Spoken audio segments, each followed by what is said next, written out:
I think we can all agree that we all have those certain video games we played growing up that just pull on our heartstrings. You know, the old nostalgia part of ourselves. The games we stayed up all night playing with our friends while we drank Mountain Dew and ate frozen pizzas till our tummies hurt. Those games we could not stop thinking about while at school and immediately ran home to play after getting off the bus.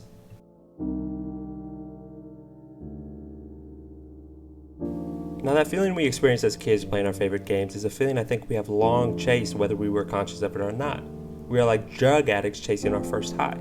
And speaking for myself, I have not felt that high of playing video games since my early teens. But maybe that feeling is not meant to be recaptured, but only appreciated. It's great to be able to look back at moments in our lives that brought us great joy. There's nothing wrong with that. But what about when those memories begin to take away the joy in the present? What about when you begin to compare now to then? And what exactly is nostalgic depression?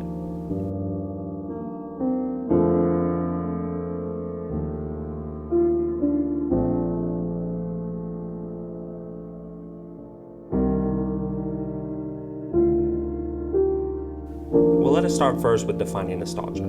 Its current cultural definition, according to the dictionary, is pleasure and sadness that is caused by remembering something from our past and wishing that we could experience it again. For example, wishing I could still eat a whole bag of pizza rolls without wanting to blow my brains out. Now, this definition also fails to take into account a crucial component of nostalgia. When you experience it, you are fondly remembering and longing for a time that never actually existed. Those memories, while not entirely fabricated, have been selectively chosen and modified by your own brain to seem far better than they truly were. Longing for the good old days is harmful because the present could never possibly live up to such a falsely idealized vision from the past, which all negative emotions have been filtered out. And the unfair comparison causes a state of denial filled with unhappiness and despair that is rooted in self-deception. Okay, so now where does depression come in exactly? Let us first define depression and see if we can correlate it to nostalgia. Depression is a mental health disorder characterized by persistently depressed mood or loss of interest in activities, causing significant impairment in daily life. The one obvious correlation I can make, just off the definition, is the loss of interest in activities. Nostalgia can take away the joy and interest in the things we enjoy by comparison and not living up to the false idealized version.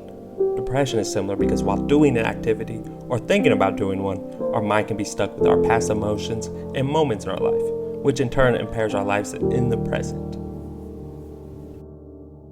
A beautiful quote that summarizes both these definitions up perfectly is, "There is no greater sorrow than to recall a happy time when miserable." For the longest time, one of my coping mechanisms used to be reliving those times in my life when I felt alive, doing all I could to avoid the present.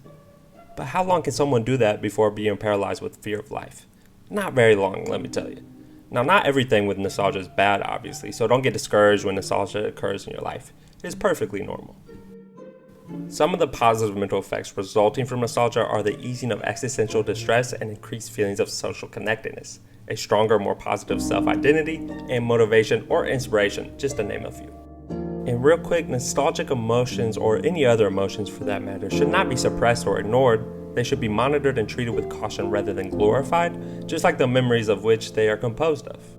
So to quote an article about nostalgic depression, it talks about the heart of the matter of the whole topic. So here's that quote. "The only reason nostalgia is harmful is because of the human tendency to alter memories of times past. Similar to how we tend to be impatient for a time in the future when everything is sure to be better than it is now. There is nothing wrong with fond memories, even if their golden sheen is partly imagined, as long as we realize that juxtaposing memories and dreams of the future with present situations may be unnecessarily making our lives more difficult. The best way to avoid the depression that sometimes accompanies nostalgia is to stay mindful of what is going on around you here and now, and not to discount it. A balance of all emotions, including sadness, anger, joy, frustration, compassion, excitement, and nostalgia, is necessary and healthy. We just have to be careful not to overindulge in any one emotion. With feelings of nostalgia, just like those of any other emotion, we have to be careful how we let them affect us. While there is a beauty in feeling deeply, there is also a danger. Just as we would do our best to stop from hurting our loved ones, either physically or emotionally, during a fit of rage, we must do our best to avoid hurting ourselves through deceptively gilded versions of past memories. Now, the reason I wanted to explore this idea of nostalgia and see if it correlated to depression in any way was because of my experience playing video games lately. I love video games to death, but I do not experience the same feelings I once did as a young child. Lately, while playing, I have thought and reminisced about the times I had growing up playing video games. And I began to wonder if that nostalgia was taken away from my experience and joy with video games today. It seems innocent, I'm not saying it is the biggest issue in the world, but it definitely made me curious. I'm going to drop another quote on you, but I think it's important. The quote is, "The bottom line is life only moves in one direction, forward. Nostalgic musings can give rise to lingering sadness that takes hold, creating a roadblock that grounds you in the past. But they can also serve as a compass, guiding you to the future you desire."